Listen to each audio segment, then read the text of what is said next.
నమస్కారం SRK news కి స్వాగతం. ముందుగా ముఖ్యాంశాలు.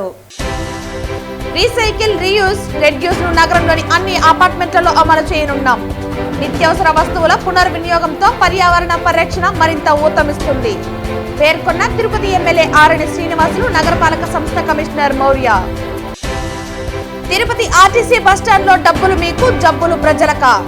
డ్రైనేజీ సమస్యతో కంపు కొడుతున్న Tirupati RTC bus stand. RTC bus stand లో మౌలిక వసతులు కల్పించాలి. సిపిఐ రాష్ట్ర కార్యదర్శి వర్గ సభ్యురాలు దుర్గా భవానీ డిమాండ్. టీటీడీ పవిత్ర స్థలాన్ని 7 స్టార్ హోటల్ వాళ్లకు ఇవ్వటం ప్రమాదకర సంకేతంగా మారుతుంది. దేవుడి ఆస్తుల్ని కాపాడుకోవాల్సిన బాధ్యత ప్రజలపై ఉంది. ప్రజల ఆగ్రహం గుర్తించి ఈ ప్రతిపాదన వెనక్కి తీసుకోవాలి. ప్రభుత్వానికి విజ్ఞప్తి చేసిన టీటీడీ మాజీ చైర్మన్ భూమన కరుణాకర్ రెడ్డి. మెడికల్ కళాశాలలపై వైసీపీ అనవసర రాద్ధాంతం చేస్తోంది. కోటి సంతకాల సేకరణ మొత్తం డ్రామా. పీపీపీ విధానంపై జగన్ రెడ్డికి స్పష్టమైన అవగాహన లేదు. జగన్ వీకెండ్ పాలిటిక్స్ మానుకోవాలి పేర్కొన్న సాప్ చైర్మన్ రవినాయుడు. వార్తల్లోని వివరాలు. నిత్యావసర వస్తువుల పునర్వినియోగంతో పర్యావరణ పరిరక్షణ మరింత ఊతమిస్తుందని తిరుపతి ఎమ్మెల్యే ఆరణి శ్రీనివాసులు, తిరుపతి నగరపాలక సంస్థ కమిషనర్ మౌర్య తెలిపారు. రాష్ట్రంలోని తొలిసారి రీసైక్లింగ్, రీయూజ్, రెడ్యూస్ ను నగరంలోని అన్ని అపార్ట్మెంట్లలో అమలు చేయనున్నట్లు పేర్కొన్నారు. స్వర్ణాంధ్ర స్వచ్ఛాంధ్రలో భాగంగా ఉపాధ్యాయ నగర్లోని శ్రీచక్ర అపార్ట్మెంట్ లో డ్రాప్ బాక్స్ ను వ్యర్థాలను సేకరించే వాహనాన్ని ఎమ్మెల్యే ఆరణి శ్రీనివాసులు, కమిషనర్ మౌర్య, రాష్ట్ర Yadava corporation chairman Narasimha Yadav, deputy mayor RC Munikrishna, కార్పొరేటర్లు అన్న అనిత తదితరులు కలిసి ప్రారంభించారు. ఈ సందర్భంగా ఎమ్మెల్యే మాట్లాడుతూ అపార్ట్మెంట్లలో పాత బట్టలు, చెప్పులు, పుస్తకాలు ఎక్కువగా పోగవుతున్నాయని తెలిపారు. వీటిని కలెక్ట్ చేసేందుకు ప్రతి అపార్ట్మెంట్ వద్ద డ్రాప్ బాక్స్ ఏర్పాటు చేస్తున్నట్లు ఆయన తెలిపారు. డ్రాప్ బాక్స్ నుంచి కలెక్ట్ చేసిన పాత వస్తువులను అనాథ, వృద్ధాశ్రమాలకు, మురికివాడల్లో నివసించే ప్రజలకు వాటిని అందించి పునర్వినియోగంకు ప్రాధాన్యత ఇస్తున్నామని తెలిపారు. స్వచ్ఛాంధ్ర స్వర్ణాంధ్రలో అందరూ భాగస్వాములు కావాలని నగరపాలక సంస్థ కమిషనర్ మౌర్య పిలుపునిచ్చారు. రాష్ట్ర ప్రభుత్వం ఈ సంవత్సరం జనవరి నుంచి ప్రతి 3వ శనివారం ప్రత్యేక థీమ్తో కార్యక్రమాలు నిర్వహిస్తున్నామని తెలిపారు. ఈ వారం ఆపర్చునిటీస్ ఇన్ ఎన్విరాన్మెంట్ అనే నినాదంతో కార్యక్రమం చేస్తున్నామని తెలిపారు. విద్యుత్ ఆదా చేయటం వంటి వాటిని కూడా చేయటం వలన పర్యావరణ పరిరక్షణకు ఎంతో ఉపయోగకరంగా ఉంటుందని తెలిపారు. ఈ కార్యక్రమంలో superintendent engineer Shyam Sundar, municipal ఇంజనీర్లు Tulasi Kumar, Gomathi, health officer doctor Yuva Anvesh, DCP Khan, revenue officer Sethu Madhav, ప్రజాప్రతినిధులు, అపార్ట్మెంట్ ప్రజలు తదితరులు పాల్గొన్నారు. ఇప్పుడు మొత్తం కూడా చాలా వరకు బట్టలు వచ్చాయి, చాలా మంచి బట్టలు ఉన్నాయి. ఈ బట్టలంతా కూడా ఉపయోగపడే విధంగా మున్సిపల్ అధికారులు ఈ ఓల్డేజ్ హోమ్స్లో ఉండే వాళ్ళకి కానీ, అదేవిధంగా పేద వాళ్ళకి కానీ, మురికి వాడల్లో నివసిస్తున్న వాళ్ళకి కానీ ఇవన్నింటినీ కూడా పంచిపెట్టే విధంగా కూడా చేస్తామనేసి కూడా చేయాలనే ఒక ముఖ్య ఉద్దేశంతోనే ఈ యొక్క కార్యక్రమం అవేర్నెస్ తెలియజేయడం జరిగింది. ఇది ప్రతి నెల 3వ శనివారం మన గౌరవ ముఖ్యమంత్రి గారు, గౌరవ ఉప ముఖ్యమంత్రి గారు ఇది ఒక మంచి కార్యక్రమంలో స్వర్ణాంధ్ర స్వచ్ఛాంధ్ర భాగంగా పార్కుల క్లీనింగ్ కానీ, రోడ్ల క్లీనింగ్ కానీ, ఎక్కడ ఇటువంటి చెత్త బయట వేయకుండా ఇటువంటి కార్యక్రమాలు ప్రతి నెల ఇది జరుగుతోంది. అందులో ఈ నెల ఈ 3వ శనివారం ఇక్కడ శ్రీచక్ర అపార్ట్మెంట్లో జరగడం చాలా సంతోషంగా కూడా ఉందనేసి కూడా మీ అందరికి కూడా తెలియజేసుకుంటూ, మేము వర్షాలు వచ్చినప్పుడు తీస్తామంటే ఈ పరుపులు, బెడ్షీట్లు ఇవన్నీ వస్తూ ఉంటాయి. అలా డ్రైన్లలో వేయడము, బయట వేయకోకుండా ఇలా వేస్తే దాన్ని మళ్ళీ యూజ్ చేయడం జరుగుతుంది. సెల్ఫ్ హెల్ప్ గ్రూప్ మెంబర్స్ ఏదైనా దాంట్లో బ్యాగ్స్ అన్న కుట్టిస్తాము, లేదా అవసరం ఉన్న వాళ్ళకి ఇవ్వడం జరుగుతుంది. సో రిక్వెస్ట్ ఏంటంటే అక్కడ మీ దగ్గర ఉన్నవి వేస్తే ఇది శానిటేషన్ వాళ్ళు కంటిన్యూస్గా మనం తీసుకెళ్ళి RRR సెంటర్లో కూడా పెట్టాలి, దాన్ని అక్కడే స్టాప్ చేయకోకుండా. సో ఇది RRR సెంటర్లో పెడితే అక్కడ నుంచి రీయూజ్ చేసుకోవడం కూడా జరుగుతుంది.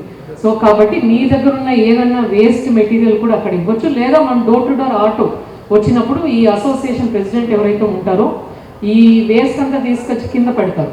సో పెట్టినప్పుడు దాన్ని సెగ్రిగేట్ చేసిన ఈ వేస్ట్ సపరేట్గా ఇచ్చినా తీసుకోవడం జరుగుతుంది. సో అది ఒకటి రిక్వెస్ట్. అండ్ ఆల్సో ఇంకొక రిక్వెస్ట్ ఏంటంటే ఇక్కడ ఈ అపార్ట్మెంట్లో ఎక్కువ ఫ్లాట్స్ కూడా ఉన్నాయి కాబట్టి ఈ పవర్ సేవింగ్ అనేది ఇప్పుడే చెప్పారు మనకి. Because power saving is very important. మాకేంటంటే పబ్లిక్ యూజ్ చేసే ఫెసిలిటీస్ పవర్ సేవ్ చేయడం, beat water supply, street lights, but at the same time energy saving మన ఇళ్ళలో కూడా జరగాలి. వైకాపా అధిష్టానం కూటమి ప్రభుత్వ పాలనను విమర్శిస్తూ రాష్ట్ర అభివృద్ధికి అడ్డుపడుతూ గత వైసీపీ పాలనలో జరిగిన దోపిడీని కప్పిపుచ్చుకునే ప్రయత్నం చేస్తోందని, తప్పు చేసిన వారికి శిక్ష తప్పదని టీడీపీ నేత శాప్ చైర్మన్ రవినాయుడు ఫ్యాన్ పార్టీపై నిప్పులు చెరిగారు. ఈరోజు దేశం కాదు ప్రపంచంలో పీపీపీ మోడల్ అంతా అమలు అవుతోంది. వీళ్ళు ఏదో పేదవారికి దూరం అయిపోతుందని విపరీతమైన ప్రచారం చేస్తున్నారు. సోషల్ మీడియాలో కోట్లు ఖర్చు పెడుతున్నారు. బాగా ఇదే ఇంకా అజెండాతో ముందుకెళ్తున్నారు. ఓకే, మీరు ప్రతిపక్షంలో ఉన్నారు, మళ్ళీ అధికారంలోకి రావాలనుకుంటున్నారు, ఏదో ఒక అబద్ధాలు చెప్పాలి. గతంలో చెప్పారు, పింక్ డైమండ్ గురించి చెప్పారు, కోడి కత్తి గురించి చెప్పారు, గొడ్డల పోటు గురించి చెప్పారు. ఏదో ఆ రోజు ప్రజలు నమ్మేసినారు. లాస్ట్ కి మీకు అధికారం ఇచ్చారు. మీరు చేసింది ఏంటో ప్రజలకు ఇంకా మర్చిపోలా. మిమ్మల్ని చూసిన భయపడిపోతున్నారు. మేము ఒకటి అడుగుతున్నాం, అసలు క్యాబినెట్ లో పెట్టిన పీపీపీ విధానం మీద మీరు అసలు చదివారా? మీరు చదివారా అని అడుగుతున్నాం. నిన్న జగన్మోహన్ రెడ్డి మొన్న మాట్లాడుతూ ఏం మాట్లాడారు? అక్కడున్న ఫ్యాకల్టీ కూడా ప్రభుత్వమే డబ్బు ఇస్తున్నారు. నిజంగా మాకు కూడా అర్థం కాల. ఏందిరా ఇది, మేము ఎప్పుడు డబ్బు ఇస్తానని చెప్పాము? నిజంగా ప్రజలు మీడియా కూడా ఇది వింటే నిజం అనుకుంటారు. ఆడ నీట్ గా పర్ఫెక్ట్ గా ప్రభుత్వ స్థలంలో ఇప్పుడున్న స్థలాలు ఏవైతే ఉన్నాయో ప్రైవేట్ వాళ్ళ దగ్గర ఆ కన్స్ట్రక్షన్ పూర్తి చేస్తాం. ఆ ఓపీలు కానీ అవన్నీ కూడా పేదవాళ్ళకి పర్ఫెక్ట్గా అందేలాగా చేస్తాం. దాంతోపాటు ఇంకా మెడికల్ కళాశాలలు సీట్లు 220 సీట్లు అదనంగా పేదవాళ్ళకి కేటాయింపు జరుగుతుంది స్పష్టంగా చెప్పడం జరిగింది. అయితే సరే, నీకు అధికారం యావ పట్టిపోయింది, ఏదంటే అది చెప్తావు. ఆ అబద్ధానికి ప్యాంటు షర్ట్ వేస్తే జగన్మోహన్ రెడ్డి వాళ్ళ నాయకత్వం వాళ్ళ కింద ఉన్న వాళ్ళ కాడ నుంచి అట్టే తయారయ్యారు. అబద్ధాలు బెంగళూరులో అబద్ధాలన్నీ బట్టి పడతాడు. ఏడొచ్చి ఒక రోజు కక్కేస్తాడు, మళ్ళీ సాయంత్రం ఫ్లైట్ ఎక్కి వెళ్ళిపోతాడు. మళ్ళీ సాయంత్రమే ఆ రోజున ఇక్కడ పడుకోవాలనిపించదు. తెల్లాతో ప్రోగ్రామ్ చేసి సాయంత్రం ఫ్లైట్ వెళ్ళిపోతే ఇంకేం చేస్తాము? మేము అడుగుతున్నాం సూటిగా. ఈరోజు ప్రజలకు కూడా అర్థం కావాలి. జీవో నెంబర్ 107 తెచ్చింది ఎవరు? జీవో నెంబర్ 108 తీసుకొని వచ్చింది ఎవరు? జీవో నెంబర్ 108 తీసుకొని వచ్చింది ఎవరు? జీవో నెంబర్ 107 తీసుకొని వచ్చింది ఎవరు? 19 జూలై 2023లో మెడికల్ కళాశాలకు సంబంధించిన జీవో. గూగుల్ మర్చిపోదు కదా మీరు అబద్ధాలు చెప్తే. ఆడుంది కదా జీవో, ఎక్కడికి పోతుంది? మీరే తీసుకొని వచ్చిన జీవో ఏంటి తెలుసా? మేము సూటిగా అడుగుతున్నాం. Open challenge, open debate. GO number 107, 108 మీద మేము చర్చకి సిద్ధం. ఎవరు వస్తారా రండి, ఎవరైనా ఇప్పుడే ఇక్కడే, లేదంటే ఇంకో గంట తర్వాత అయినా మళ్ళీ మేము దొంగ తిరిగి 107, 108 మీద చర్చ. ఆ 107, 108 ఏంటంటే అంటే మామూలుగా మనకి అఖిల భారత ఏదైతే మెడికల్ కౌన్సిల్ ఉందో 15 సీట్లు వాళ్ళకి కేటాయిస్తారు. రిమైనింగ్ 85 సీట్లు మనకు ఉండాలి. ఆ 85 సీట్లలో జగన్మోహన్ రెడ్డి ఏం చేశారు? 85%లో 50% general, 35% self finance, 15% NRI quota. దానికి డబ్బు కూడా ఈయనే కేటాయించాడు. 20 లక్షలు, 12 లక్షలు. మొన్న జగన్మోహన్ రెడ్డి మాట్లాడితే ఏమైంది? ప్రభుత్వ కళాశాలలో 100కు 100% ఫ్రీ సీట్లా? నువ్వే కదా మొన్న చెప్పావు. ఎక్కడ అమలు అవుతుందో చెప్పు. నీ హయాంలో నువ్వు ఇచ్చిన జీవో ప్రకారం ఎక్కడ అమలు అవుతుంది? మేము సూటిగా సవాలు విసురుతున్నాం. నువ్వు చెప్పిన ఏదైతే మెడికల్ కళాశాల 17 మెడికల్ కళాశాలలు అని చెప్పావు, 17 మెడికల్ కళాశాలలో 100% ఫ్రీ సీట్లు ఎక్కడున్నాయి? ప్రభుత్వ కళాశాలలో ఎక్కడున్నాయి? రా, తిరుపతిలో ఉన్నాయి కదా, రా. నువ్వు చెప్పిన ప్రతి కళాశాలకు పదరా. 107 జీవో, 108 జీవో ఇచ్చి దాంట్లో 15% ఎన్ఆర్ఐ కోటా పెట్టింది నువ్వు కాదా? అమ్ముకోమని చెప్పింది నువ్వు కాదా? అత్యంత అమూల్యమైన టీటీడీ ఆస్తులని టూరిజంకు బదలాయించి టూరిజం ద్వారా ప్రైవేట్ హోటల్, స్పా సెంటర్గా మారుస్తున్నారని, దీనిపై ప్రజా సంఘాలు, హిందుత్వ సంఘాలు ఆందోళన చేపట్టాయని, హిందువులకు వెంకటేశ్వర స్వామికి ద్రోహం చేసే పనులు చేయొద్దని కూటమి ప్రభుత్వంను టీటీడీ మాజీ చైర్మన్ భూమన కరుణాకర్ రెడ్డి విజ్ఞప్తి చేస్తున్నామన్నారు. శ్రీ వెంకటేశ్వర స్వామి ఆస్తులని ప్రైవేట్ వ్యక్తులకు బదలాయింపు వద్దని ఎస్వి యూనివర్సిటీ, వెటర్నరీ యూనివర్సిటీకు, అగ్రికల్చర్ యూనివర్సిటీకు, రుయా ఆసుపత్రికి గతంలో ఇవ్వడం జరిగిందని, వ్యాపార భక్తు లాభాపేక్షతో వెంకటేశ్వర స్వామి ఆస్తి ద్వారా సామాన్య భక్తులకు ఎలాంటి ఉపయోగం లేని ఈ భూమి ప్రైవేటు వ్యక్తులకు ఇవ్వడం తీవ్ర అభ్యంతరకరమని పేర్కొన్నారు. ఎర్రచందనం చెట్లకు కొత్తగా నెంబర్లు వేస్తున్నారని, కొన్నింటికి పాత నెంబర్లు, కొత్త నెంబర్లు వేస్తున్నారని, ఇవే చెట్లు ఉన్నాయని చెప్పేందుకు కొత్తగా ఎర్రచందనం చెట్లకు కొత్తగా నెంబర్ ప్లేట్లు వేశారని అన్నారు. ఎర్రచందనం లేదని చెప్పే ప్రయత్నంలో భాగంగానే ఎర్రచందనం చెట్లకు కొత్తగా నెంబర్లు వేస్తున్నారని, ఎర్రచందనం చెట్లకు పాత నెంబర్ 1623 ఉంటే కొత్తగా 613 నెంబర్ వేశారని, ఈ మధ్యలో ఉన్న చెట్లు ఏమయ్యాయని ప్రశ్నించారు. ఏపీ ప్రజలకు డిప్యూటీ సీఎం పవన్ కళ్యాణ్ రాష్ట్ర ప్రజలకు క్షమాపణలు చెప్పాలని, నాకు తెలియకుండానే ఎర్రచందనం కొట్టివేశారని ముందుగా ప్రజలకు క్షమాపణలు చెప్పాలని అన్నారు. టీటీడీ పవిత్ర స్థలాన్ని 7 స్టార్ హోటల్ వాళ్లకు ఇవ్వడం ప్రమాదకర సంకేతంగా మారుతుందని, దీనివల్ల అన్ని దేవాలయాలు, సింహాచలం, విజయవాడ, కనకదుర్గ ఆస్తులు కూడా ప్రైవేటు పరం చేసే ఆలోచన లేకపోలేదన్నారు. ఒక 4 రోజుల ముందు నేను ఈ ప్రాంతానికి వచ్చినప్పుడు ఈ ఎర్రచందనం దొంగలన్నీ కూడా తీసివేసి కూకటి వేళ్లతో పెకలించి వేసి నన్ను చూసి ఆ తర్వాత పారిపోవటం జరిగింది. అంటే అర్థమైంది, నన్ను చూసి ఎందుకు పారిపోయినారు? ఇక్కడ చాలా స్పష్టంగా కనపడుతోంది, ఆ ముందరున్నటువంటి స్థలంలో ఎక్కడ ఎర్రచందనం దొంగలు కనపడటంలా. నేను వచ్చి వెళ్ళిన తర్వాత నిలిపేసిన తర్వాత వరకు ఈ ప్రాంతం అంతా కూడా ఎర్రచందనం దొంగలు కనపడుతున్నాయి. అంటే సుమారుగా ఎర్రచందనం చెట్లనంతా కూడా తీసేసినారు. వాళ్ళ చర్యను సమర్థించుకోవటానికి ఎర్రచందనం దొంగల్ని తీయలేదు, మొక్కల్ని తీయలేదు మేము వృక్షాలని అని చెప్పడానికి ఇప్పుడు కొత్తగా నంబర్ ప్లేట్లు వేస్తున్నారు. యాదృచ్ఛికంగా నేను ఇప్పుడు మళ్ళీ వచ్చిన అంతా ఇంకా నంబర్లు రాయలా, కొన్నింటికి రాసినారు. తమాషగా ఒక చెట్టుకు 2 నంబర్లు ఉన్నాయి, పాత నంబర్లు ఉన్నటువంటివి పోయినాయి కాబట్టి ఒకటి దొరికిపోయారు. మళ్ళీ ఒకే చెట్టుకు 2 నంబర్లు ఉన్నాయి. అంటే ఇవే చెట్లు ఉన్నాయి, ఇంతకుముందు ఏ చెట్లు లేవు ఇక్కడ అని చెప్పటానికి ఎంత దుర్మార్గానికి ఒడికెట్టారో చూడండి. ఎంత దారుణమైనటువంటి విషయం ఇది. ఒకవైపున ఇంత పవిత్రమైనటువంటి స్థలాన్ని ఇవ్వటంతో పాటు ప్రభుత్వమే ఇంత మోసకారి పనిని చేస్తే దొంగ ఇవి నోటీసులు అంటే నంబర్లకి వేయటం అంటే ఇంతకంటే దారుణం ఉందండి. ఇక్కడ ఏ చెట్టుకు నంబర్ లేదు చూడండి, ఉన్నది పెరికేసినారు, కొత్తగా ఒట్టి వేశారు. ఇక్కడ ఏం నంబర్లు లేవు. ఇలాగే మొత్తం అన్ని చెట్లకి అదే పరిస్థితి ఉన్నది. ఏం అవసరం వచ్చింది? అక్కడ మాత్రం ఎన్నో మా పొద్దున ఒక 2-3 చెట్లకి 10 చెట్లకు నంబర్లు కొట్టిపోయినారు. అందులోనూ కూడా ఒక చెట్టుకు 2 నంబర్లు ఉన్నాయి, అది కూడా మీకు చూపిస్తాను. ఇది ప్రభుత్వం ఒకవైపున చేస్తున్నటువంటి మోసకారి టక్కరితనం ఒకవైపున, మరోవైపున అత్యంత పవిత్రమైనటువంటి స్థలం ఇది. ఈ స్థలాన్ని ప్రైవేట్ హోటల్కి ఇవ్వటాన్ని చంద్రబాబు నాయుడు గారు నిర్ణయం తీసుకోవటం అన్నది అత్యంత దారుణమైనటువంటి విషయం. దీన్ని ఎట్టి పరిస్థితుల్లోనూ మేము న్యాయరీత్యా కూడా వ్యతిరేకించక తప్పదు. తిరుపతి నియోజకవర్గ పరిధిలోని అన్ని రాజకీయ పార్టీల ప్రతినిధులు బూత్ లెవెల్ ఏజెంట్లు జాబితాను అందజేయాలని నియోజకవర్గ ఓటరు నమోదు అధికారి నగరపాలక సంస్థ కమిషనర్ మౌర్య తెలిపారు. రాష్ట్ర ఎన్నికల కమిషన్ ఆదేశాల మేరకు గుర్తింపు పొందిన రాజకీయ పార్టీల ప్రతినిధులతో సమావేశం నిర్వహించారు. ఈ సందర్భంగా నియోజకవర్గ ఓటరు నమోదు అధికారి మాట్లాడుతూ బూత్ లెవెల్ ఏజెంట్ల జాబితాలను వీలైనంత త్వరగా అందజేయాలని తెలిపారు. స్పెషల్ ఇంటెన్సివ్ రివిజన్ 2026 పై ఉన్న సందేహాలను నివృత్తి చేశారు. ఇప్పటి వరకు వచ్చిన వివిధ దరఖాస్తుల పరిష్కారం గురించి ప్రతినిధులకు వివరించారు. ఈ సమావేశంలో తహసీల్దార్ సురేష్ బాబు, వివిధ రాజకీయ పార్టీల ప్రతినిధులు పాల్గొన్నారు.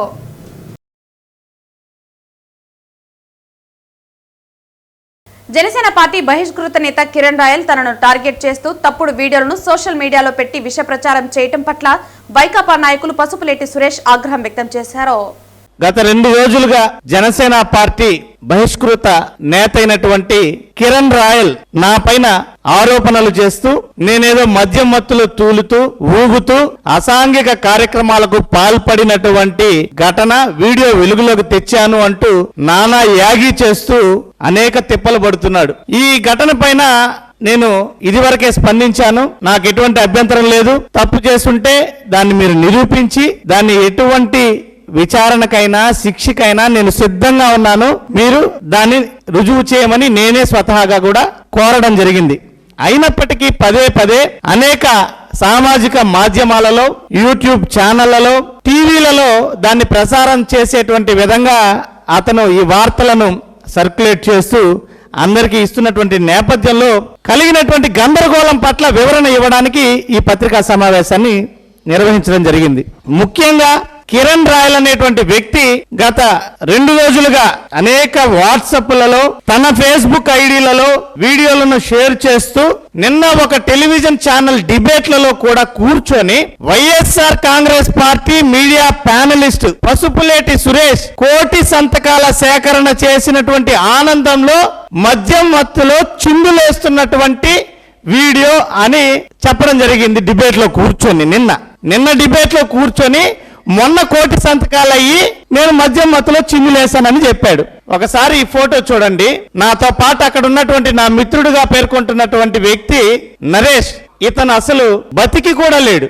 ఇతను చనిపోయి చాలా కాలం అవుతుంటే 1,00,00,000 సంతకాల సేకరణ కార్యక్రమానికి మేము వెళ్లి మద్యం సేవించడం ఎలా కుదురుతుంది? చనిపోయిన వ్యక్తి నాతో పాటుగా వచ్చి 1,00,00,000 సంతకాల సేకరణ కార్యక్రమాన్ని విజయవంతం చేసినందుకు మేము మద్యం మత్తులో చిందులు ఎలా వేస్తాం? చూసుకోవాలి కదా కిరణ్ రాయల్. ఏదైనా చేసేటప్పుడు, పోనీ ఏదైనా ఆరోపణ చేసేటప్పుడు దాన్ని చూసుకొని కదా చేయాలి నువ్వు. ఈ రకంగా నాతో 1,00,00,000 సంతకాల సేకరణ కార్యక్రమంలో చనిపోయిన వ్యక్తి వచ్చి మద్యం సేవించి మేము చిందులేసామా? కనీసం ఏమైనా బుద్ధి జ్ఞానం, చనిపోయిన వ్యక్తిని కూడా మీ రాజకీయ వికృత క్రీడల కోసం ఈ రకంగా ఉపయోగించుకోవడం నీకు సమంజసమేనా? ఇది న్యాయమేనా? ధర్మమేనా? ఇదేనా నీకు పవన్ కళ్యాణ్ గారు నేర్పే రాజకీయం? ఇదేనా జనసేన పార్టీ సిద్ధాంతం? చనిపోయినటువంటి వ్యక్తులను ఈ రకంగా మీ రాజకీయాలకు వాడుకోమని పవన్ కళ్యాణ్ గారు నేర్పించారా? అసలు నువ్వు చేసే ఆరోపణలో ఎంత నిజముందో దీనితో రుజువు కాలేదా? ఈ రకంగా ఒక చనిపోయినటువంటి వ్యక్తితో నాకు మీడియా ప్యానలిస్ట్ గా అవకాశం వచ్చినప్పుడు నేను 1,00,00,000 సంతకాల సేకరణ కార్యక్రమాన్ని చేసి విజయవంతం చేసినప్పుడు ఈ రకంగా చిందులేశానా? అసలు నాకు మీడియా ప్యానలిస్ట్ గా అవకాశం పార్టీ ఇచ్చినప్పుడు ఈ వ్యక్తి బ్రతుకున్నాడా? అసలు నాకు పార్టీ అధికార ప్రతినిధిగా అవకాశం ఇచ్చినప్పుడు ఈ వ్యక్తి బతుకున్నాడా? అసలు నువ్వు చెప్తున్నటువంటి విషయానికి, చెప్తున్నటువంటి వ్యక్తులకి పొంతనుందా? శ్రీ వెంకటేశ్వర స్వామి సన్నిధైన తిరుపతిలో హతిరాం బావాజీ గిరిజన 8వ వార్షికోత్సవం జాతీయ సాంస్కృతిక ఉత్సవాలను తిరుపతి పట్టణంలోని అన్నమయ్య సర్కిల్ గిరిజన భవన్లో బంజారా జనసంఘ్ నాయకులు హరినాయక్ ఆధ్వర్యంలో శనివారం ఘనంగా నిర్వహించారు. ఈ కార్యక్రమానికి పలువురు ప్రముఖులు హాజరై కార్యక్రమాన్ని జ్యోతి ప్రజ్వలన చేసి ప్రారంభించి ప్రసంగించారు. బంజారా యొక్క నృత్యాలు మీకు తెలియదు, అవన్నీ కూడా క్షీణించిపోయేటువంటి దశలో మరి నా తమ్ముడు బంజారా అనేటువంటి ఒక సామాజిక వర్గం, ఈ సామాజిక వర్గాన్ని శ్రీమతి ఇందిరాగాంధీ, రవీంద్ర నాయక్ హైదరాబాద్లో ఉంటాడు. ఆ రవీంద్ర నాయక్ గారు హైదరాబాద్లో ఉంటూ ఈ బంజారాలందరూ కూడా నాయకత్వం వహిస్తూ మరి ఇందిరాగాంధీని గుట్టలో వేసుకొని మరి ఆ రోజు ఈ నాయకుడిని ఎస్టీలో కలిగినటువంటి మరి ఎవరు అంటే రవీంద్ర నాయక్ గారు చెప్పినారు. మీ అందరూ కూడా గట్టిగా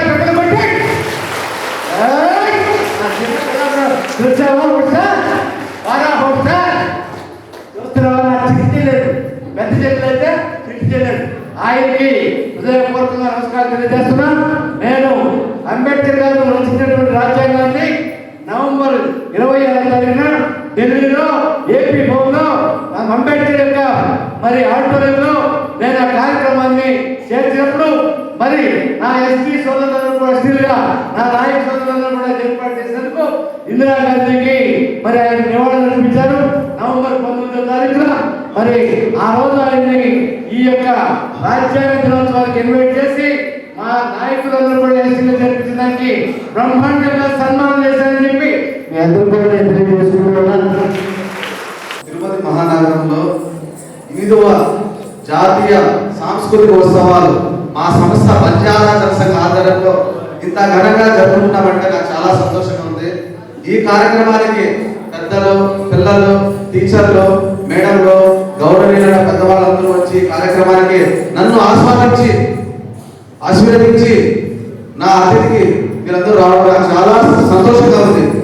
అలాగే ఈరోజు ఈ కార్యక్రమానికి ముఖ్య అతిథులుగా మన మాజీ మంత్రివర్యులు, అలాగే అంబేద్కర్ పూలే ఫౌండేషన్ వ్యవస్థాపక అధ్యక్షులు మన పరసారత్నం వెంకటరత్నం గారికి హృదయపూర్వక ధన్యవాదాలు తెలుపుతున్నాను.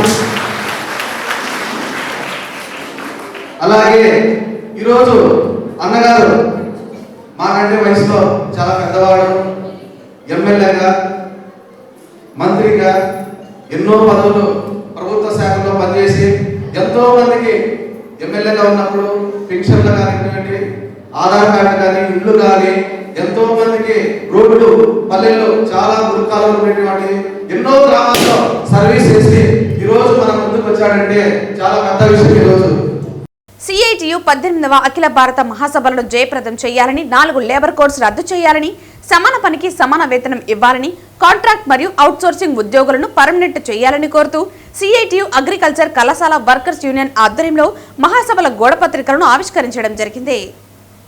ఈ మహాసభలు ఈ నెల 31 నుండి జనవరి 4వ తేదీ వరకు జరుగుతున్నాయి. 4వ తేదీన పెద్ద బహిరంగ సభ నిర్వహించడం జరుగుతుంది. ఈ సభలకు వేలాదిగా కార్మికులు తరలి రావాలని పిలుపునివ్వడం జరిగింది. ఈ సందర్భంగా సిఐటియు జిల్లా అధ్యక్షుడు జయచంద్ర, కాంట్రాక్ట్ అవుట్సోర్సింగ్ ఉద్యోగుల జిల్లా జేఏసీ చైర్మన్ గండికొట్ట నాగ వెంకటేష్ మాట్లాడుతూ కేంద్ర ప్రభుత్వం తీసుకువచ్చినటువంటి 4 లేబర్ కోడ్స్ ను రద్దు చేయాలని డిమాండ్ చేస్తున్నామన్నారు. 29 చట్టాలను 4 లేబర్ కోడ్స్ గా మార్చేసి కార్మికుల జీవితాలతో చెలగాటమాడుతున్నారని అన్నారు. దీని ఫలితంగా కార్మికులకు తీవ్ర నష్టం జరుగుతుందని, సుప్రీంకోర్టు తీర్పుల ప్రకారం సమాన పనికి సమాన వేతనం ఇవ్వాలని నిర్ణయించడం జరిగిందని, కానీ ఏ రాష్ట్రం ప్రభుత్వం కూడా దాన్ని అమలు చేసినటువంటి పాపాన పోలేదని అన్నారు. ఈ కార్యక్రమంలో అగ్రికల్చర్ కళాశాల వర్కర్స్ యూనియన్ అధ్యక్షురాలు వరలక్ష్మి, రాష్ట్ర కమిటీ సభ్యురాలు చంద్రమ్మ, లక్ష్మి, అనురాధ, మురళి తదితరులు పాల్గొన్నారు. సిఐటియు అఖిల భారత మహాసభలు విశాఖపట్నంలో ఈ నెల 31వ తారీఖు నుంచి జనవరి 4వ తారీఖు వరకు జరుగుతూ ఉన్నాయి. ఈ మహాసభలకు వేలాదిగా తరలి రావాలని చెప్పిన విజ్ఞప్తి చేస్తాను.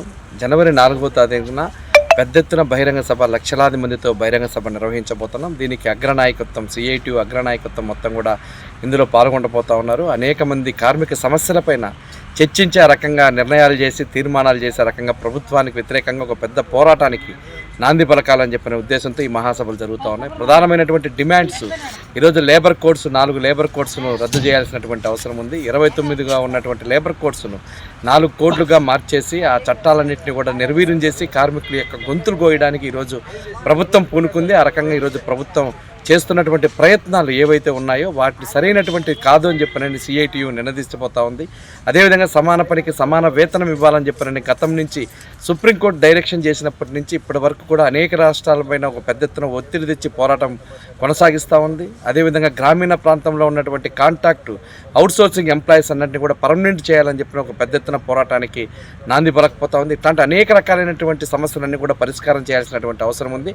ఈ మహాసభల వేదిక ద్వారా దీనిపైన ఒక పెద్ద ఎత్తున తీర్మానాలు చేసి ఈ కేంద్ర ప్రభుత్వానికి పంపించడం అనేది జరుగుతుంది. కేంద్ర ప్రభుత్వం దీనికి తలొగ్గే రకంగా కార్మికులందరికీ న్యాయం చేయాలని చెప్పని సిఐటియు డిమాండ్ చేస్తూ ఈరోజు పెరుమాలపల్లిలో ఉన్నటువంటి అగ్రికల్చర్ కాలేజీ కాంట్రాక్ట్ వర్కర్స్, అదేవిధంగా అవుట్సోర్సింగ్ వర్కర్స్తో పోస్టర్ ఆవిష్కరణ చేసి ఆ రకంగా మహాసభలు విజయవంతం చేయాలని చెప్పని విజ్ఞప్తి చేస్తా ఉన్నాం.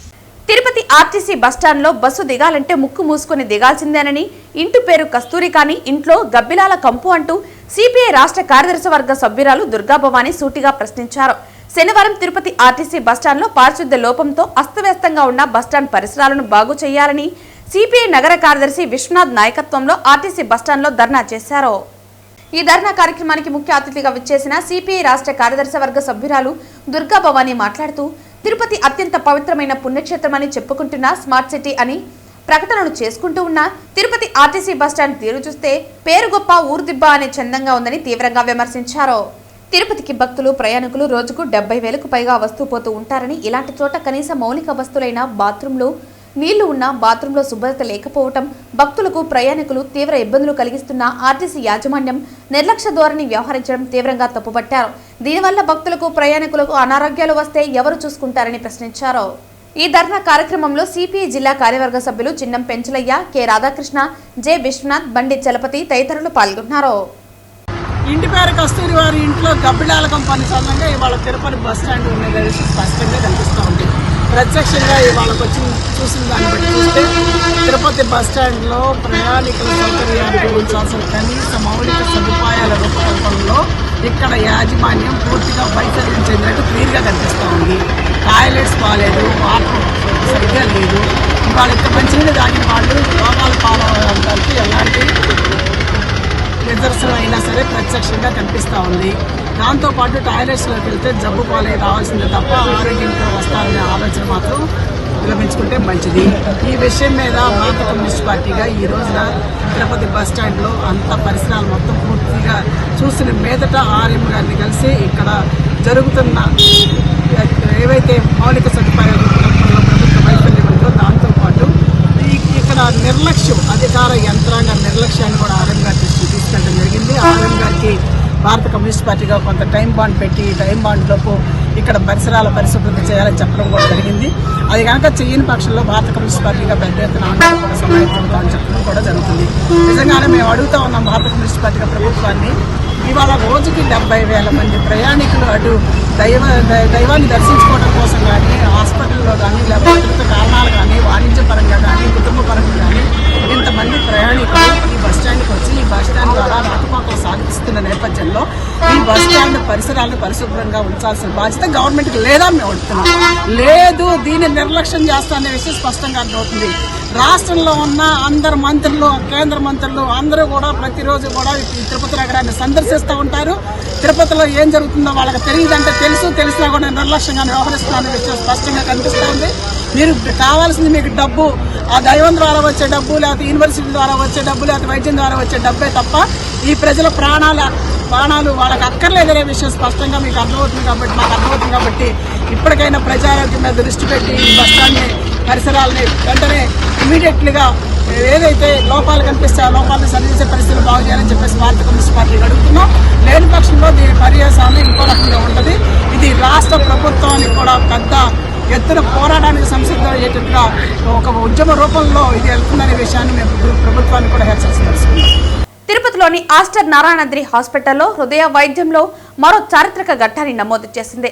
కార్డియోథొరాసిక్ అండ్ వాస్కులర్ సర్జరీ విభాగంలో 800 విజయవంతమైన శస్త్రచికిత్సలు పూర్తి చేసి రాయలసీమ ప్రజలకు అత్యాధునిక హృదయ చికిత్సలు అందుబాటులోకి తీసుకొచ్చింది.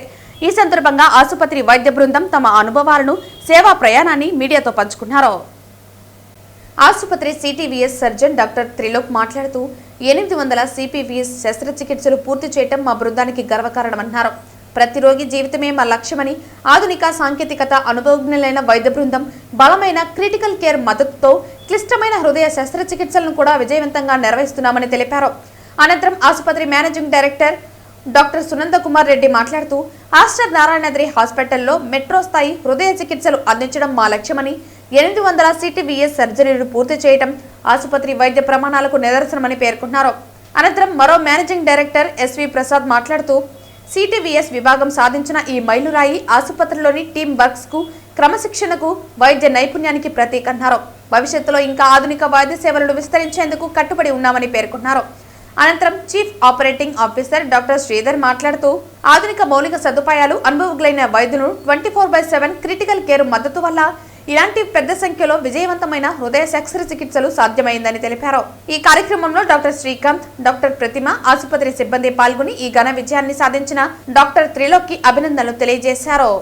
సో మనకి ఫస్ట్లో ఎంత తక్కువ ఉంటుంది అనమాట, అంటే మనకి ఇన్కమ్ తక్కువ ఉంటుంది. ఇవన్నీ ఆలోచన చేయకుండా so Aster, Sridhar and management ఏం చేశారంటే ఆయనకు ఒక పర్ఫెక్ట్ టీం, మంచి టీంని మనకు ఉండాలన్నమాట. సో ఇటువంటి టీము నేను వేరే అంటే ముందు ఇక్కడ తిరుపతి రాకముందు కొన్ని కార్పొరేట్ హాస్పిటల్లో నేను పనిచేసినప్పుడు చూసినప్పుడు కూడా ఎంత పర్ఫెక్ట్ సిటీవీఎస్ సర్జరీ టీంని నేను ఎక్కడ చూడలేదు. సో అది దాంతోపాటు ఆయన స్కిల్లు, ఆయన పేషెంట్స్తో మాట్లాడేటువంటి విధానము, ఆయన డీల్ చేసేటువంటి విధానము, ప్లస్ సర్జికల్ స్కిల్, ఇవన్నీ కలిసి మనకి 800 సక్సెస్ఫుల్ కేసుల్ని సో ఇక్కడ ఆస్టర్ నారాయణలో చేయటం అనేది మాకందరికి కూడా చాలా ఆనందకరమైనటువంటి విషయం. సో ఈ విషయాన్ని మీ ద్వారా ప్రజలకు తెలియజేయాలనేటువంటి ఉద్దేశంతోనే ఈరోజు పత్రికా సమావేశం ఏర్పడడం జరిగింది. ఇంకొకటి another important thing I wanted to tell you is మన త్రిలోక్ ఆఫ్ పంప్ సర్జరీస్, దీంట్లో మోర్ సక్సెస్ ఉంటుంది. ఆఫ్ పంప్ అంటే హార్ట్ కొట్టుకుంటుంది, బీటింగ్ ఉంటుంది, బీటింగ్ సర్జరీ అంటారు. Heart beat surgery, heart beating ఉంటుంది, ఆ టైంలోనే సర్జరీ చేస్తారు. మామూలుగా ఏంటంటే హార్ట్ లంగ్ మిషన్స్ ఉంటాయి, ఈ బ్లడ్ అంతా డైవర్ట్ చేస్తారు, హార్ట్ ఫంక్షన్ ఉండదు. So this type of surgeries రిస్క్తో కూడుకుంటాయి.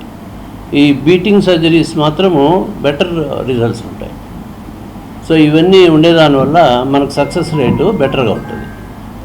ఈ సర్జరీస్ అన్నీ కూడా రాయలసీమ ప్రజలందరూ వాడుకోవాలని కోరుకుంటున్నాను. ఈ 800 సర్జరీ అనేది ఈ రాయలసీమ మరియు తిరుపతి జిల్లాలోనే highest number of cases, plus మన స్టేట్లో ఉండే కార్డియోథొరాసిక్ సర్జన్స్లో మనదే second highest number of cases in this time period అన్నమాట. సో ఇది చాలా గర్వకారణం. సో అందుకే ఈ ప్రెస్ కాన్ఫరెన్స్ అనేది పెట్టడం జరిగింది. తిరుపతిలో ప్రతి హాస్పిటల్లో దాదాపు 1, 2, 3 కన్నా సర్జరీల కన్నా ఎక్కువ చేసేవాళ్ళు కాదు. పేషెంట్స్ మహానగరాలకి చికిత్సకి వెళ్ళేవాళ్ళు, ఈ సర్జరీస్కి వెళ్ళేవాళ్ళు. అలాంటిది వాళ్ళు చాలా శ్రమ ఖర్చుతో కూడుకున్న చికిత్సని వాళ్ళు తీసుకోవాల్సిన పరిస్థితి ఉండేది. ఇప్పుడు మనం గత 2 సంవత్సరంలో దాదాపు 60 to 70%, 80% వరకు ఆరోగ్యశ్రీ స్కీమ్ కింద మనం ఉచితంగా ఈ హృద్రోగ శస్త్రచికిత్స అందించబడింది. కార్డియోథొరాసిక్ విభాగంతో పాటు అత్యంత క్లిష్టమైన సర్జరీలు, అత్యంత క్రిటికల్ కేర్ వైద్యాన్ని కూడా మనం ఇక్కడ అందిస్తున్నాము. ఇది ప్రజల వరకు మీరు తీసుకుని వెళ్ళి వాళ్ళు ఈ సదవకాశాన్ని వినియోగించుకుని శ్రమ ఖర్చు తగ్గించుకుని ప్రపంచ స్థాయి వైద్యాన్ని మన తిరుపతిలోనే పొందే విధంగా మీరిచ్చే సపోర్ట్ కూడా అభినందనీయం. Thank you. ప్రతి శనివారం ఉదయం తిరుపతి పురవీధులు గోవిందనామాలతో మారుమోగుతున్నాయి. శ్రీ వెంకటేశ్వర స్వామి కొలువైన తిరుపతి క్షేత్రంలో అడుగడుగున భక్తిభావం పెంపొందించాలన్న సంకల్పంతో స్థానిక భజన మండలి కళాకారులు శ్రీవారికి ఎంతో ఇష్టమైన ధనుర్మాసంలో శనివారం రోజున నగర సంకీర్తన చేస్తున్నారు. 100 మందికి పైగా భజన మండలి కళాకారులు ప్రతి శనివారం ఉదయం 5 గంటలకి సాంప్రదాయ వస్త్రాలతో నుదుటిపైన గోవిందనామాలతో స్థానిక గోవిందరాజస్వామి ఆలయం వద్దకు చేరుకుంటున్నారు. అక్కడి నుంచి మేళతాళాలు, మంగళ వాయిద్యాల నడుమ తిరువిధులలో నగర సంకీర్తన చేస్తూ నగరంలో ఆధ్యాత్మిక శోభను తీసుకువస్తున్నారు. నగర సంకీర్తన అనంతరం భక్తులకు అన్నప్రసాదాలు పంపిణీ చేశారు. ఈ కార్యక్రమంలో నగర సంకీర్తన మండలి సభ్యులు గుండాల గోపీనాథ్, వాసుదేవరెడ్డి, రాజశేఖర్ రెడ్డి, మేకల గంగయ్య తదితరులు పాల్గొన్నారు. కలియుగ ప్రత్యక్ష దైవమైన శ్రీ వెంకటేశ్వర స్వామి పాదాల చెంత వెలసిన తిరుపతి పుణ్యక్షేత్రంలో గోవిందరాజస్వామి ఆలయం దగ్గర తిరుమాడా వీధుల్లో మన హిందూ సాంప్రదాయ ప్రకారంగా మనం ప్రతి శనివారం ఈ భజన కార్యక్రమం చేస్తున్నాం. ముఖ్యంగా ఈ నెల ధనుర్మాసం అంటే మహావిష్ణువుకు ప్రీతిపాత్రమైన నెల. ఈ నెలలో మనం ప్రతి ఒక్కరూ మన సాంప్రదాయ ప్రకారంగా హరినామ సంకీర్తనం చేయడం ఎంతో పుణ్యదాయకం. ఇది ఈ ధనుర్మాసంలో ఒక తిరుపతి పుణ్యక్షేత్రమే కాదు, ప్రతి చోట ఉదయం 4 గంటల నుంచి 7 గంటల వరకు ప్రాతకాలంలో లేచి స్నానమాచరించి భక్తులందరూ భక్తి శ్రద్ధలతో ఆ భగవంతుడిని ప్రార్థిస్తుంటారు. కాబట్టి ఇది గోదాదేవి కూడా చాలా ప్రియమైన మాసము. మహావిష్ణువు యోగనిద్రలో ఉన్నటువంటి ఈ మాసంలో ప్రతి ఒక్కరూ ఈ నామస్మరణ చేయడం వల్ల వారికి ఎంతో ఆనందదాయకం, మోక్షదాయకం అని చెప్తున్నాం. కాబట్టి మన తిరుపతి ప్రాంతంలో ప్రతి శనివారం మన కళాకారులు, పరిసర ప్రాంత కళాకారులందరూ విచ్చేసి ఈ కార్యక్రమం చేయడం ఒక ఆనవాయితీగా మనమందరం చేసుకున్నటువంటి పూర్వజన్మ సుకృతం. ఎందుకంటే ఆ దేవదేవుని కలియుగ వెంకటేశ్వర స్వామి పాదాల చెంత వెలసినటువంటి తిరుపతిలో నివసించడం మనకెంతో పూర్వజన్మ సుకృతం కూడా. కాబట్టి ప్రతి ఒక్కరూ ఈ భజన కార్యక్రమంలో పాల్గొని వారి వారి భక్తి శ్రద్ధలు సాటాలని కోరుకుంటూ జై శ్రీరామ్. గుర్తింపు ఏనాటి నుంచో ఉంది. ఈ సాంప్రదాయాలు ఇప్పుడు టౌన్లో బాగా అభివృద్ధి జరుగుతూ ఉంది. పల్లెల్లో అయితే దీని గురించి అనుకునే లేరు. గుళ్ళల్లో గెరడగు ముట్టించి ముందు పల్లెల్లో మేము 25 ఏళ్ళ ముందు కూడా చేస్తాను ఆ కార్యక్రమం. ఇప్పుడంతా టౌన్కి రావడం, టౌన్ మార్గంలో వాళ్ళ వ్యాపారాలు సాపాలు చేసుకుంటూ అందరూ బాగా చల్లగా ఉన్నారు. మేము ఇప్పుడు 2 సంవత్సరాలుగా మన గోపినాథ్ రెడ్డి కలిసి మేమందరం మా భక్తులు అందరూ కూడా భజన పొందాం. భక్తులందరూ కూడా కలిసి ఈ యొక్క కార్యక్రమం ప్రతిరోజు కూడా ఇదే టయానికి 4:30 లేచి 5 గంటలు స్టార్ట్ చేసి 6:30 వరకు ప్రతి ఈదిలో నామం పలుకుతూ భగవంతుని తలుచుకుంటూ ప్రార్థిస్తున్నాం. మన పుణ్యక్షేత్రమైన తిరుపతి పట్టణంలో పిలిచిన గోవిందరాజ స్వామి గుడి ఎదురుగా ఉన్న ఆంజనేయుల గుడి కాడ స్టార్ట్ చేసేసి ఈ ధనుర్మాస సందర్భంలో 16వ తేదీ స్టార్ట్ అయింది. పండగ నెల పూర్తయ్యేదాకా ఈ ధనుర్మాసం కంటిన్యూగా ఇదే విధంగా జరుగుతుంది. ఈ పవిత్రమైన పుణ్యక్షేత్రంలో ధనుర్మాసంలో మనం ఈ నగర సంకీర్తన చేయడం వల్ల ఎన్నో రకాలైన పుణ్యం సంపాదించుకున్నట్టుగా ఉంటుంది. కాబట్టి ప్రతి ఒక్కరూ దీన్ని పాల్గొని దీన్ని జయప్రదం చేయవలసినట్టుగా పదే కోరుచున్నాను. ఓం నమో వెంకటేశ్వరాయ. అతి పవిత్రమైన ధనుర్మాసంలో మహావిష్ణువును స్తుతిస్తూ భజన చేయటం ఎంతో పుణ్యఫలమని పలువురు భజన కళాకారులు అన్నారు. ధనుర్మాసం ప్రారంభం నుంచి పెద్దకాపు వీధిలోని పురాతన శ్రీరామ భజన మందిరంలో స్థానికులు ఈ నెల రోజుల పాటు భక్తి పాటలతో భజన కార్యక్రమాన్ని వైభవంగా నిర్వహిస్తారు. అందులో భాగంగా శ్రీ వెంకటేశ్వర స్వామిని స్తుతిస్తూ భక్తిరస పాటలతో భజన కార్యక్రమాన్ని భక్తి పారవశ్యంతో నిర్వహించారు. ఈ రోజు కీర్తిశేషులు గూడూరు వెంకటరెడ్డి సుబ్బయ్య గార్ల జ్ఞాపకార్థం వారి కుటుంబ సభ్యులు ఉభయదారులుగా పూజాది కార్యక్రమాలు నిర్వహించి భక్తులకు అన్నప్రసాదాలను వితరణ చేశారు. ఈ కార్యక్రమంలో వెంకటనారాయణ, మునికృష్ణయ్య, చిన్నప్ప, గుండాల గోపీనాథ్ తదితరులు పాల్గొన్నారు. మాసంలో 4వ రోజు అయినటువంటి పెద్ద కాపీ వీధిలో నుంచి రామ మందిరంలో కీర్తిశేషులు వెంకటరెడ్డి, గూడూరు వెంకటరెడ్డి, సుబ్బమ్మ గారి జ్ఞాపకార్థం వాళ్ళ కుటుంబ సభ్యులు ధనుర్మాస ఉభయకర్తలుగా వ్యవహరిస్తున్నారు. ఈ కార్యక్రమం సంక్రాంతి వరకు 30 రోజులు నిరవధికంగా జరుగుతున్న భక్తులందరూ పాల్గొని ప్రసాదాలతో తీర్థాలు తీసుకుని భగవంతుని సేవకు గొప్ప పాత్రలు కావాలని ప్రార్థిస్తున్నాం. సంక్షేమ పథకాల అమలులో సాంకేతికతను జోడించడం ద్వారా పారదర్శకతను పెంచడమే లక్ష్యంగా కూటమి ప్రభుత్వం పనిచేస్తోందని నగిరి ఎమ్మెల్యే గాలి భానుప్రకాష్ స్పష్టం చేశారు. శనివారం నగిరి ఐసీడీఎస్ కార్యాలయంలో నగిరి, నిండ్ర, విజయపురం మండలాలకు చెందిన 209 మంది అంగన్వాడీ టీచర్లకు ఆధునిక 5G స్మార్ట్ ఫోన్లను ఎమ్మెల్యే గాలి భానుప్రకాష్ పంపిణీ చేశారు. ఈ సందర్భంగా ఎమ్మెల్యే మాట్లాడుతూ అంగన్వాడీ కేంద్రాల పనితీరును మెరుగుపరచడానికి ఈ ఫోన్లు ఎంతగానో దోహదపడతాయన్నారు. ముఖ్యంగా లబ్ధిదారుల ముఖ గుర్తింపు ద్వారానే సరుకుల పంపిణీ జరుగుతుందని, తద్వారా అవినీతికి ఆస్కారం ఉండదని తెలిపారు. కేంద్ర రాష్ట్ర ప్రభుత్వాలు ఎప్పటికప్పుడు ఆన్లైన్ ద్వారా పర్యవేక్షించేలా ఈ కొత్త విధానాన్ని రూపొందించినట్లు ఆయన పేర్కొన్నారు. గర్భిణీలు, బాలింతలు, చిన్నారులకు మెరుగైన సేవలు అందించడం, పిల్లల పోషణ, బరువు, ఎత్తుకొలతలు వంటి వాటిని నమోదు చేయడంతో పాటు ప్రతిరోజు బాల సంజీవని, పోషణ్ ట్రాకర్, మాతృవందన యోజన తదితర యాప్ల ఆధారంగా సౌకర్యవంతంగా విధులు నిర్వహించాలనే ఆలోచనతో రాష్ట్ర వ్యాప్తంగా ఉన్న అంగన్వాడీ కార్యకర్తలకు, సూపర్వైజర్లకు 5G మొబైల్ ఫోన్లు పంపిణీ చేయడం జరిగిందని ఎమ్మెల్యే పేర్కొన్నారు. ఈ కార్యక్రమంలో సిడిపిఓ అధికారులు, కూటమి నాయకులు పాల్గొన్నారు. మీకు పనిలో కూడా సౌలభ్యంగా ఉండాలి, పనిలో కూడా మీకు కొద్దిగా ఈజీగా చేయాలి. వాళ్ళకి అది కాకుండా మీ చేతిలో ఉన్న పిల్లకాయలకి ఆలన పోషణ ఎట్లా ఉంది, వాళ్ళ స్థితిగతులు ఎట్లా ఉన్నాయి, బాలింతలకి మనకు పోషక ఆహారం ఖచ్చితంగా టయానికి ఇస్తున్నాం లేదా, వాళ్ళు తీసుకుంటున్నారా లేదా, వాళ్ళ మెజర్మెంట్స్ అంటే పిల్లల ఎదుగుదల ఎట్లా ఉంది, ఇవన్నీ కూడా మనం ట్రాక్ చేస్తే బాగుంటుందని ఒక మంచి పనితో మనం గవర్నమెంట్ చేస్తున్నాం. అవన్నీ కూడా మీకు కష్టమైపోతాం. ఎందుకంటే ఉండి లేని ఫోన్లతో పని చేయి అంటుంటే కొన్ని సమస్యలు అయితే వస్తూ ఉన్నాయి. దానికనేసి అందరికీ కూడా ఇందాక సిస్టర్ చెప్తున్నట్టు శాంసంగ్ వాళ్ళవి మంచి ఫోన్లు మీకు అందుకే మంచి, ఇది నాశరకం కాదు, మంచి పనికొచ్చే ఫోన్లు, ఎవరు వాడినా ఇవే కొనుక్కుంటాం మనం కూడా. ఆ ఫోన్లు అందరికీ ఇచ్చి దీని ద్వారా ఆ 3 యాప్లు ఏవైతే ఉన్నాయో అవన్నీ కూడా మీకు ఈజీగా చేసే పనిలో వాళ్ళు అవన్నీ చేశారు. ఖచ్చితంగా మీకు అంతా కూడా ఇవన్నీ కూడా ఉపయోగపడతాయని చెప్పి ఆశిస్తా ఉన్నా. మీరు కూడా కొద్దిగా అంటే కూడా పిల్లకాయలంతా బాగా చూసుకుంటున్నారు. ఖచ్చితంగా మిమ్మల్ని అంతా కూడా ఇంకొకసారి ఇక్కడ ఉన్న మహిళా మూర్తులందరూ ఇంకోసారి అభినందిస్తూ ఇక్కడికి వచ్చి ఇవాళ ఈ కార్యక్రమానికి నిజంగా సహకారం చేసిన ఆఫీసర్లందరికీ కూడా మరొకసారి ధన్యవాదాలు చెప్తూ మీ అందరికి కూడా నమస్కారం. జై హింద్, జై చంద్రబాబు. చంద్రగిరి నియోజకవర్గం రామచంద్రాపురం మండలంలోని సి రామాపురంలో ఉన్న బ్రహ్మశ్రీ గురూజీ ఆశ్రమంలో శోభాయమానంగా శోభాయాత్ర సాగింది. ముందుగా శ్రీ రామాపురంలో వెలిసిన శ్రీ విరూపాక్షమ్మ ఆలయంలో బ్రహ్మశ్రీ గురూజీ అమ్మవారి ప్రత్యేక పూజల్లో పాల్గొన్నారు. అనంతరం భారతదేశంలోని అన్ని ప్రదేశాల శాంతి కోసం ఆశ్రమం 9 రోజుల పాటు సాగనున్న అష్టలక్ష్మి నవరాత్రి హోమాలు నిర్వహించనున్నారు. రామాపురంలోని విరూపాక్షమ్మ ఆలయం నుంచి పెద్ద ఎత్తున పూజలు చేసిన కలశాలతో పలు రాష్ట్రాల్లో దంపతులు, మహిళలు, భక్తులు శివనామస్మరణతో వైభవోపేతంగా శోభాయాత్ర గురూజీ ఆశ్రమం వరకు కొనసాగింది. ఈ సందర్భంగా గురూజీ గురువానంద ఆశ్రమం వరకు అందరినీ ఆశీర్వదిస్తూ పాల్గొన్నారు. భక్తి పారవశ్యంతో మేళ తాళాలకు అనుగుణంగా భక్తులు చిందులు వేస్తూ శోభాయాత్రలో పాల్గొన్నారు. 9 రోజుల పాటు సాగే అష్టలక్ష్మి హోమాలలో భక్తులు పాల్గొని ఆశీర్వాదాలు పొందాలని గురూజీ గురువానంద తెలిపారు.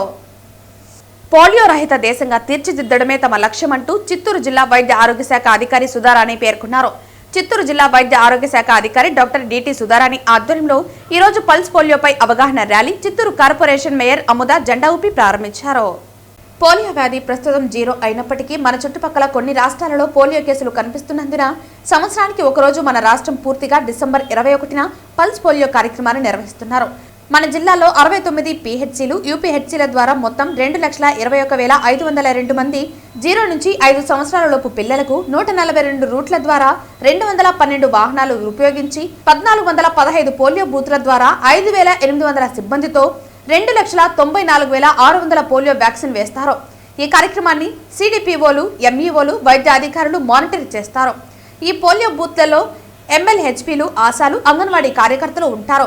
ఈ కార్యక్రమం 3 రోజుల పాటు తొలి రోజు బూత్ నందు, 2వ రోజు, 3వ రోజు ఇంటింటి నందు XNP మార్క్స్ వేస్తూ మిగిలిపోయిన వారికి పోలియో డ్రాప్స్ చేస్తూ కార్యక్రమాన్ని జరుగుతుందన్నారు. ఈ కార్యక్రమాన్ని అందరూ అధికారులు పగడ్బందీగా నిర్వహించి పోలియో లేని సమాజాన్ని నిర్మిద్దామన్నారు. ఈ కార్యక్రమంలో CUDA chairman Hemalatha, deputy mayor Rajesh Reddy, DMHO doctor DT Sudharani తదితరులు పాల్గొన్నారు.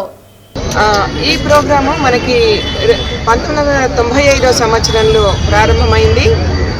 అప్పటి నుంచి కూడా ఇప్పటి వరకు 74 రౌండ్స్ మనం పూర్తి చేసుకున్నాము. ఈ మొత్తం పోలియో అనేటటువంటి వ్యాధిని మన దేశం నుంచి, మన రాష్ట్రం నుంచి 2008 సంవత్సరంలో ఆంధ్రప్రదేశ్ నుంచి తరిమి కొట్టగలిగాము.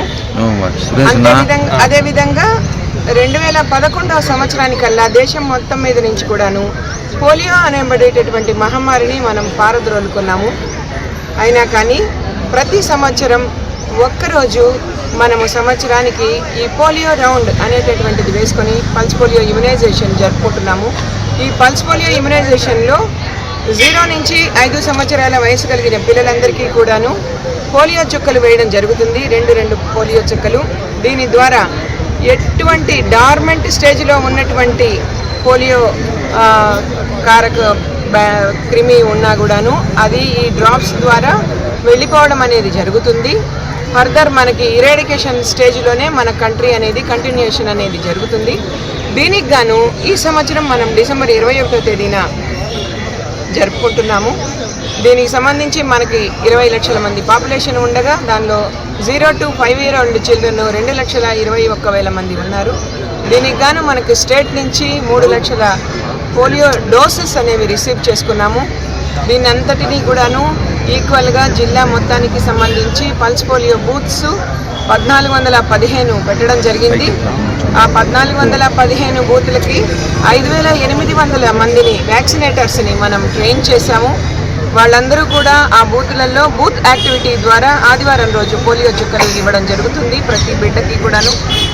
అంతేకాకుండా ఎక్కడెక్కడ జనాభా ఎక్కువగా మూమెంట్ జరుగుతుంటుందో like bus stands and railway stations లేదా ఇతరత్ర పిలిగ్రిమేజ్ సెంటర్స్లో కానీ అక్కడ కూడాను పల్స్ పోలియో బూత్లు అనేవి పెట్టడం జరుగుతుంది ఆదివారం రోజు. కావున ప్రతి బిడ్డ, ప్రతి తల్లిదండ్రులు ఈ యొక్క అవకాశాన్ని వినియోగించుకోవాల్సిందిగా కోరుకుంటున్నాను. ఒకవేళ ఆదివారం రోజు పోలియో ఇమ్యునైజేషన్ అనేది కనుక మిస్ అయితే మీ బిడ్డలకు దయచేసి సోమవారం రోజు మరియు మంగళవారం రోజు కూడాను మీ ఇంటి వద్దకే వచ్చి మళ్ళీ పోలియో చుక్కలు ఎవరికి అందలేదో వాళ్ళకి ఇవ్వడం జరుగుతుంది. కాబట్టి ఈ యొక్క కార్యక్రమాన్ని ప్రతి ఒక్కరూ వినియోగించుకొని మన దేశాన్ని, మన రాష్ట్రాన్ని పోలియో రహితంగా ఉంచవలసిందిగా కోరుకుంటున్నాను. చిత్తూరు జిల్లా స్థాయిలో రెవెన్యూ, స్పోర్ట్స్ మరియు సాంస్కృతిక వ్యవహారాల కార్యక్రమాలను ఈ రోజు మెకానికల్ గ్రౌండ్ నందు పోటీలను చిత్తూరు జిల్లా కలెక్టర్ సుమిత్ కుమార్ ప్రారంభించారు.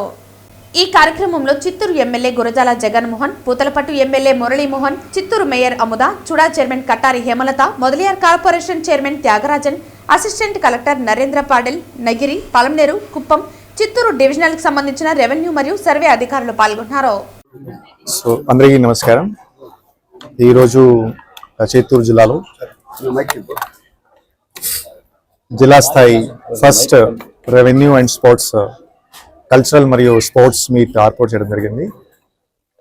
సుమారుగా గత ఒక నెల నుంచి రెవెన్యూ మరియు సర్వే డిపార్ట్మెంట్ సిబ్బంది రకరకాల గేమ్ కోసం ప్రాక్టీస్ చేస్తున్నారు. సో ఈరోజు మార్నింగ్ ప్రజాప్రతినిధులతో కలిపి 4 ఆర్డిఓస్ మరియు district revenue officer, joint collector, special deputy collector, revenue and survey సిబ్బంది వాళ్ళు సహకారంతో ఈరోజు ఈ కార్యక్రమం స్టార్ట్ అయింది. ఇది 2 రోజు కార్యక్రమం. ఈ కార్యక్రమంలో రకరకాలుగా అవుట్డోర్స్ మరియు ఇండోర్ గేమ్ కండక్ట్ చేయడం జరుగుతున్నాయి. అండ్ రేపు నగర కళాక్షేత్రంలో కల్చరల్ మరియు ప్రైజ్ డిస్ట్రిబ్యూషన్ కార్యక్రమం కూడా ఉంటుంది.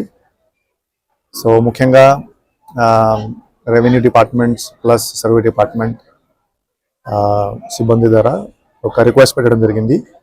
జిల్లా వ్యాప్తంగా 4 ఆర్డిఓస్ వాళ్ళ ఆధారంలో టీమ్స్ ఏర్పాటు చేసి గేమ్స్ మరియు కల్చరల్ ఈవెంట్స్ ఏర్పాటు చేస్తే బాగుంటుంది.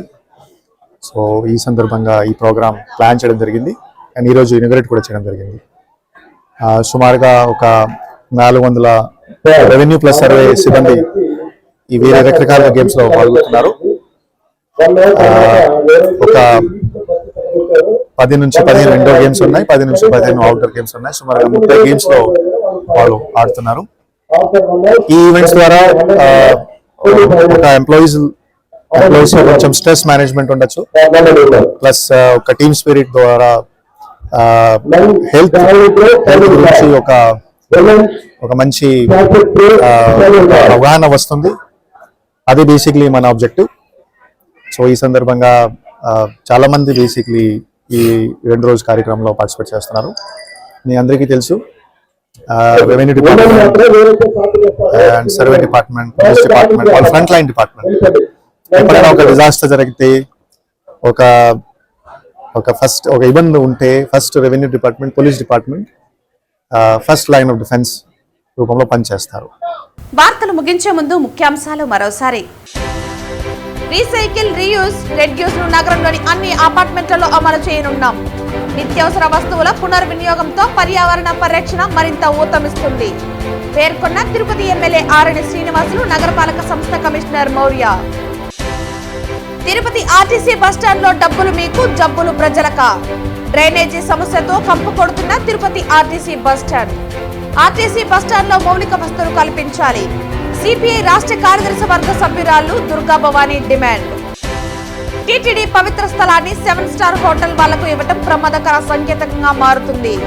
దేవుడి ఆస్తుల్ని కాపాడుకోవాల్సిన బాధ్యత ప్రజలపై ఉంది. ప్రజల ఆగ్రహం గుర్తించి ఈ ప్రతిపాదన వెనక్కి తీసుకోవాలి. ప్రభుత్వానికి విజ్ఞప్తి చేసిన టీటీడీ మాజీ చైర్మన్ భూమన కరుణాకర్ రెడ్డి. మెడికల్ కళాశాలలపై వైసీపీ అనవసర రాద్ధాంతం చేస్తోంది. కోటి సంతకాల సేకరణ మొత్తం డ్రామా. పీపీపీ విధానంపై జగన్ రెడ్డికి స్పష్టమైన అవగాహన లేదు. జగన్ వీకెండ్ పాలిటిక్స్ మానుకోవాలి. పేర్కొన్న సాప్ చైర్మన్ రవినాయుడు. ఈ వార్తలు ఇంతటితో సమాప్తం. తిరిగి వార్తల్లో మళ్ళీ కలుద్దాం. అంతవరకు సెలవు. నమస్కారం.